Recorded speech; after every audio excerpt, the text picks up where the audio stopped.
The Premier has a new vision for Sydney's waterfront and he wants the world's best minds to come up with ideas. Mike Baird is planning to transform an area 4 times the size of Barangaroo in one of the biggest projects of its type in the world. Nick Dole reports.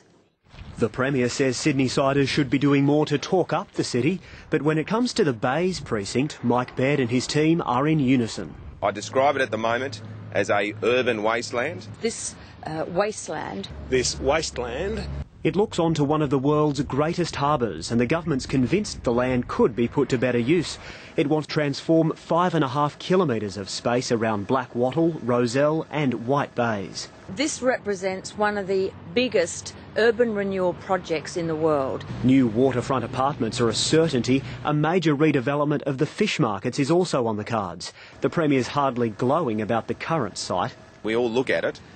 We think that is a terrible blight. The government will host a 2-day summit in November so international designers can pitch their ideas. I mean, this city deserves the best, and that's what this is about, turning this land into something the city can be proud of.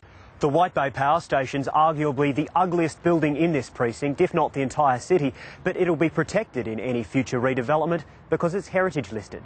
Many Sydney-siders have a certain affection for it, and the government's hoping someone will transform the landmark while still retaining its original charm.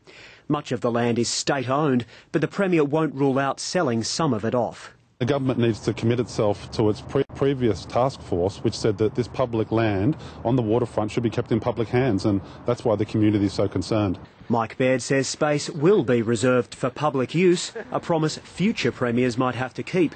The total project is expected to span 30 years. Nick Dole, ABC News.